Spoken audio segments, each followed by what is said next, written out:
Oui, on était à Paris il y a 34 ans. On est devenu disciples ici à Paris il y a 34 ans et on est à Milan depuis 32. Donc ça fait un bon moment. Là, en venant ce matin, je vis Martine. Alors, je veux parler de Martine une minute parce que Dis-nous. Martine, elle était dans notre groupe il y a 34 ans.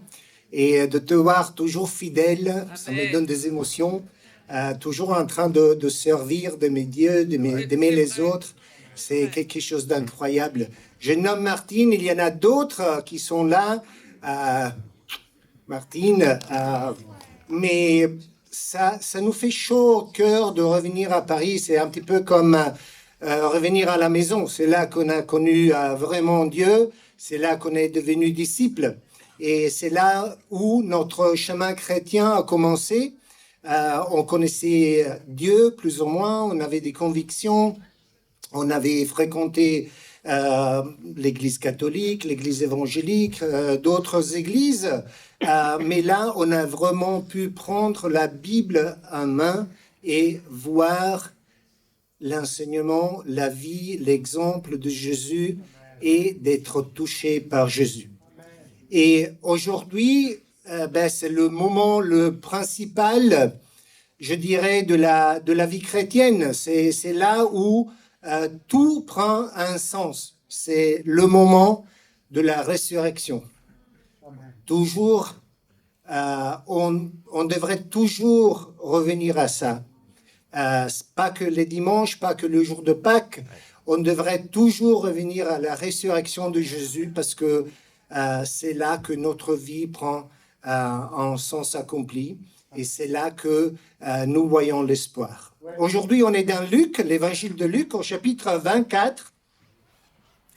Et on va lire à partir du verset, si je vois, parce que c'est un peu noir ici, mais bon, 24, verset 1.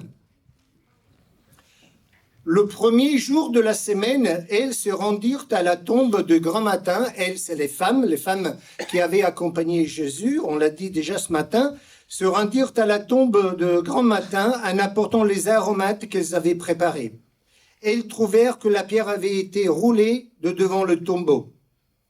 Elles entrèrent, mais ne trouvèrent pas le corps du Seigneur Jésus. Comme elles étaient perplexes à ce sujet, voici que deux hommes se présentèrent à elles en habits resplendissants. Toutes craintives, elles baissèrent les visages vers la terre. Mais ils leur dirent, pourquoi cherchez-vous le vivant parmi les morts? Wow. Il n'est pas ici, il est ressuscité. Amen. Il est ressuscité. Voilà l'annonce de l'évangile. Voilà l'évangile prêché, la bonne nouvelle de l'évangile de Jésus. Jésus, il ne faut pas le chercher parmi les morts. Jésus est vivant. Amen. Jésus est ressuscité. Et ce matin même, il y a 2026 ans, Jésus est ressuscité. Jésus est ressuscité. Amen. Et la bonne nouvelle, celle qui a été annoncée, celle qui a été prêchée, est devenue réalité. Ouais. Mais dans l'évangile de Marc, il est dit que les femmes qui allaient au tombeau tôt le matin avec les aromates, elles étaient préoccupées d'une chose. Elles parlaient entre elles. Elles avaient les yeux les unes sur les autres, peut-être la tête baissée. Elles se demandaient qui va nous enlever la pierre de devant le tombeau. Elles avaient préparé les aromates parce qu'elles s'y attendaient à trouver Jésus mort. Elles allaient embaumer le corps de Jésus. Et elles étaient préoccupées par la grosse pierre, toute lourde, énorme, qui était devant le tombeau. Qui va nous enlever la pierre du tombeau pour qu'on puisse faire ce qu'on est venu pour faire? Et peut-être ce matin, on est comme ça aussi. Peut-être comme elles avaient les pensées et le cœur tourner vers le problème et non pas vers la solution. Peut-être nous aussi, nous sommes comme ça aujourd'hui. Peut-être il y a quelque chose dans notre vie. Je ne sais pas, une dette à rembourser, un travail difficile, je ne sais pas, peut-être un travail qu'on cherche et qui n'arrive pas, la perte de quelqu'un qui nous était cher. Il y a des difficultés dans la vie, mais si nos cœurs et nos pensées sont tournés vers le problème, on risque de rater la solution. Comme pour les femmes, la solution est déjà là. La solution est déjà bel et bien prête. Elles ont levé le regard et la pierre n'était plus devant le tombeau. Quelque chose de merveilleux, quelque chose d'impensable avait eu lieu. Quelque chose, les femmes même qui avaient suivi Jésus pendant 3 ans, elle l'avait accompagné pendant tout son voyage vers la croix. Elles avaient entendu prêcher Jésus. Elles ont vu les miracles, elles ont vu l'amour, elles ont vu tout ce que Jésus a fait. Elles s'y attendaient à trouver un mort. Et elles pensaient que la pierre leur empêcherait de venir et embaumer Jésus. Mais la solution était déjà là. La pierre n'était plus devant le tombeau. Jésus avait pris son essor vers le ciel. Il n'était plus là, il était ressuscité, il n'était pas mort. Amen. Il était vivant. Amen. Et pour nous aussi, la solution est déjà bel et bien prête. Amen. Jésus nous regarde du trône de gloire, assis à la droite de Père, et il veut nous aimer, il veut nous donner ce dont on a besoin, venir à notre secours, nous prendre dans ses mains, dans ses bras, et nous accompagner dans nos défis, dans nos détresses, dans nos moments difficiles. Et vous voyez, ce n'est pas une belle histoire. Ce n'est pas quelque chose de farfelu, ce n'est pas une fable. C'est quelque chose de fondamental, c'est quelque chose de très important. C'est quelque chose qui a été, a été cherché, étudié, a été voulu pendant des siècles et des siècles. Et je vais vous montrer pourquoi et comment. Vas-y, Marco. Première épître de Pierre, on va retrouver un vieil ami, Pierre. Première épître de Pierre, chapitre 1, verset 10. Les prophètes qui ont prophétisé au sujet de la grâce qui vous était destinée ont fait de ce salut l'objet de leurs recherches et de leurs investigations. Ils se sont appliqués à découvrir à quelle époque et à quelles circonstances se rapportaient les indications de l'Esprit de Christ qui était en eux et qui d'avance attestait les souffrances de Christ et la gloire qui s'ensuivrait. Il leur fut révélé que ce n'était pas pour eux-mêmes, mais pour vous, pour nous, qu'ils étaient ministres de ces choses. Maintenant, elles vous ont été annoncées par ceux qui vous ont prêché l'Évangile, par le Saint-Esprit envoyé du ciel. Et les anges désirent y plonger leur regard. Les prophètes et les anges, ils ont attendu ce moment.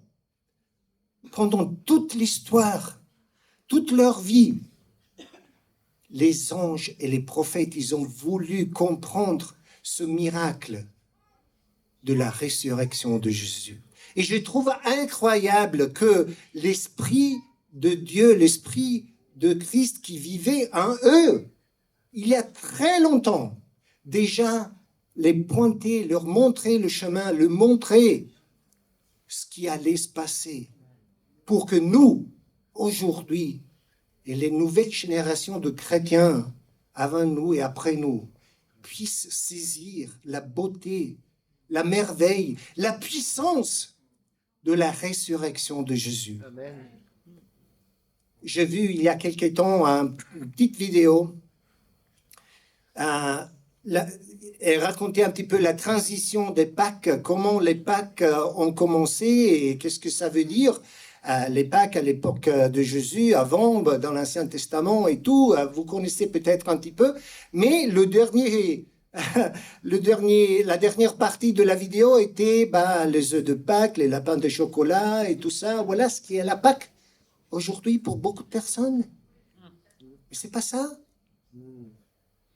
Jésus est mort, mais il est ressuscité. Amen. Et les prophètes et les anges, ils ont voulu connaître ça. Et nous sommes ceux qui peuvent bénéficier de cette merveille de la résurrection. Les prophètes, ils ont cherché à comprendre tout ça, ce que l'Esprit de Dieu leur montrait dans leur cœur. Et il y en a un en particulier que j'aime beaucoup et c'est une écriture qui m'inspire vraiment dans mon chemin avec Dieu. À chaque fois que je reviens sur ce prophète et cette écriture, je suis motivé parce que c'est très beau, je trouve que c'est très beau. Osée, un prophète qui a vécu 8 siècles avant Jésus, c'est quelqu'un qui a cherché à comprendre.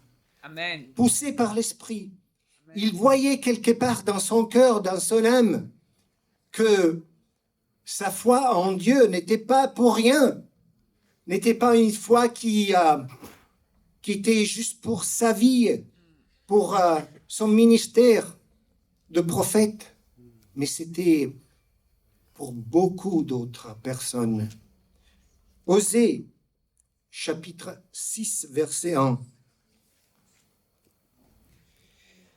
Venez, retournons à l'Éternel, car il a déchiré, mais il nous guérira. Amen. Il a frappé, mais il pansera nos plaies. Entendez ça. Il nous rendra la vie dans 2 jours. Le 3e jour, il nous relèvera. Amen. C'est une référence claire aux 3 jours de la passion de Jésus.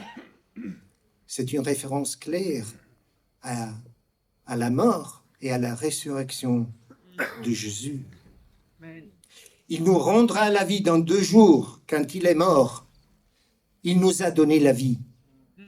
Sur la croix, Jésus est mort pour nous, pour moi, pour vous tous. Il n'y avait aucun espoir, mais lui, il est mort pour moi et pour vous. En mourant, il nous a donné la vie. Le 3e jour, il nous relèvera. Et c'est en sa résurrection, Romains 6 dit que si nous sommes morts avec lui, nous sommes aussi ressuscités avec lui. Amen. Et à travers le baptême, nous sommes ensevelis, nous mourons à nos péchés et nous ressuscitons pour marcher à nouveauté des vies. Et nous vivrons devant lui. Osée dit, grâce à la croix, grâce à la nouvelle vie qu'on peut avoir à travers le baptême, à travers la mort de Jésus et sa résurrection, on peut vivre devant lui. Connaissons, Osée nous dit, connaissons, cherchons à connaître l'Éternel. C'est un encouragement incroyable. Allez, n'hésitez pas. Cherchez l'Éternel, cherchez son visage. C'est le Dieu Tout-Puissant qui a ressuscité Jésus d'entre les morts et qui nous donne une nouvelle vie et un nouvel espoir. Connaissons, cherchons à connaître l'Éternel. Sa venue est aussi certaine que celle de l'aurore. À Milan, on habite au 6e étage et parfois, quand il n'y a pas trop de nuages, quand je me lève vers 5h30, 6h du matin, l'aurore est là devant nous. Il n'y a rien devant nos fenêtres. C'est merveilleux. C'est splendide. C'est des couleurs. C'est une lumière qui est incroyable. C'est beau à voir. Mais je trouve que l'expérience de l'aurore ça ne parle pas simplement à mes yeux. Je ne l'aime pas simplement parce que c'est beau à voir, parce que c'est des belles couleurs, une grande lumière. J'aime l'aurore parce que ça parle à mon cœur. L'aurore nous donne des émotions, nous donne l'espoir d'un nouveau jour qui commence, de nouvelles opportunités que nous avons pendant la journée, d'une vie nouvelle qui commence. C'est le renouveau de la vie, le printemps, l'aurore, le matin. Ce n'est pas simplement beau à voir, c'est quelque chose qui parle à nos cœurs. Et ça, c'est Dieu. Ça, c'est sa sagesse, c'est sa puissance créatrice. Il a voulu nous donner l'aurore pour qu'on soit rempli de cette beauté. Mais l'aurore n'est pas simplement pour nos yeux et pour qu'on soit content. C'est pour nos cœurs, pour remplir nos cœurs d'une grande joie. Amen.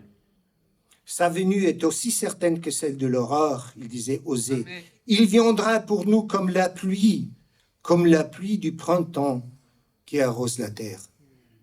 Et ce n'est pas cette pluie battante, cette pluie qui cause des inondations, c'est pas la pluie qui détruit, mais c'est une pluie légère, douce. C'est une pluie qui redonne la vie. Amen. La pluie du printemps qui arrose la terre. Amen. La pluie du printemps qui arrose la terre.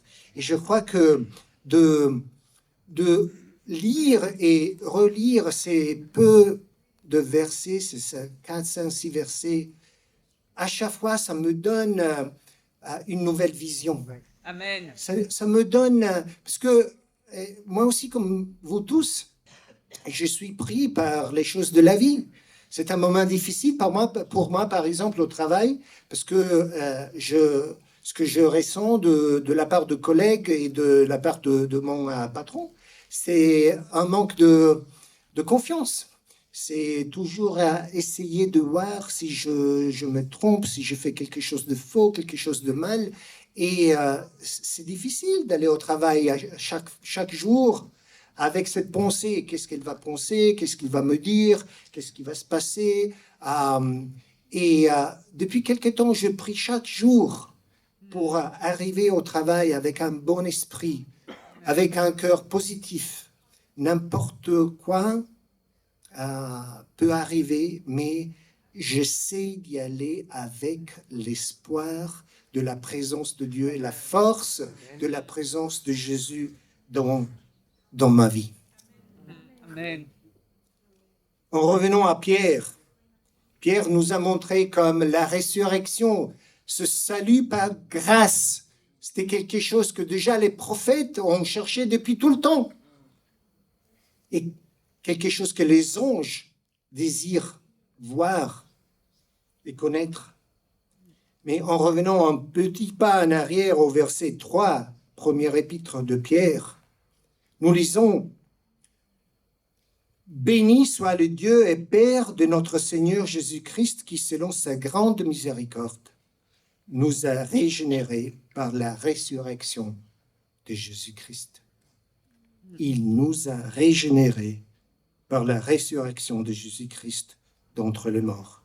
Et pourquoi ça?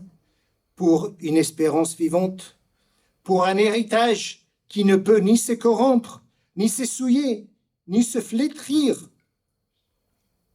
Une dette, un travail, la perte du travail, une difficulté avec quelqu'un, c'est quelque chose qui peut se corrompre, se souiller, se flétrir, mais qui est passager.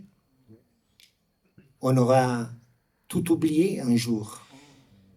Et il y a des expériences négatives dans nos vies. Il ne faut pas attendre d'être au paradis avec Jésus pour les oublier, parce que l'amour et la grâce de Dieu nous accompagnent, mais les situations de vie changent aussi. Et donc, on oublie ce qui était dans le passé. Et on vit en nouveauté de vie, on marche en nouveauté de vie. Donc, Dieu nous a régénérés par la résurrection de Jésus-Christ d'entre les morts pour une espérance vivante, pour un héritage qui ne peut ni se corrompre, ni se souiller, ni se flétrir, et qui vous est réservé dans les cieux. À vous, qui êtes gardés en la puissance de Dieu par la foi, pour le salut, prêt à être révélé dans les derniers temps. Vous en tressaillez d'allégresse, quoique vous soyez maintenant pour un peu de temps, puisqu'il le faut, affligés par diverses épreuves, afin que votre foi, éprouvée bien plus précieuse que l'or périssable, cependant éprouvée par le feu, se trouve être un sujet de louange, de gloire et d'honneur lors de la révélation de Jésus-Christ. Et la révélation de Jésus-Christ est aussi certaine que l'aurore. Elle est aussi certaine que la pluie du printemps qui arrose la terre. Amen. On va en faire l'expérience. On va la vivre. On va voir Jésus présent dans notre vie, révélé dans notre vie. Et à nouveau, il ne faut pas attendre le jour où nous serons avec lui. On peut le vivre dès maintenant. Amen. Dès maintenant. C'est vrai. Parce que Jésus, il ne faut pas le chercher parmi les morts, mais il est vivant et il est ressuscité. Et sa résurrection change tout. Ça nous donne une nouvelle perspective, C'est vrai. des nouvelles convictions, une nouvelle force Amen. de voir Jésus ressuscité, qui ne nous délaisse pas. Il est parti de la terre, mais il a dit, il est bon que je parte, parce que je vais vous préparer un lieu, et je vous donne le Saint-Esprit qui vous accompagnera. Amen. C'est moi-même, Amen. C'est sous une vrai. forme différente, mais c'est moi. Amen. C'est Dieu le Père, c'est moi-même, c'est le Saint-Esprit qui est avec vous. Amen. Amen. Je serai avec vous jusqu'à la fin des jours de cet âge. Verset 8, vous l'aimez sans l'avoir vu, sans le voir encore, vous croyez en lui et vous tressaillez d'une allégresse indicible et glorieuse, en remportant pour prix de votre foi le salut de vos âmes. En remportant pour prix de votre foi le salut de vos âmes. Amen. Voilà pourquoi Jésus est venu. Ouais. Voilà pourquoi Jésus est mort. Et voilà pourquoi Jésus est ressuscité. Pour que notre vie soit remplie d'espoir, Amen. de joie, Amen. de force, de Amen. conviction de vivre pour Jésus Amen. qui nous a donné le salut par grâce. Alors aujourd'hui, je vous prêche l'évangile par le Saint-Esprit envoyé du ciel et je vous exhorte, comme Osée, retournons à l'Éternel. Cherchons-le de tout notre cœur, Amen. parce qu'il est bon, il est plein d'amour pour nous. C'est vrai. Et sa venue est aussi certaine que celle de l'aurore. C'est vrai. Et il nous a donné le salut par grâce. Amen. C'est la bonne nouvelle des Pâques. Amen. Amen.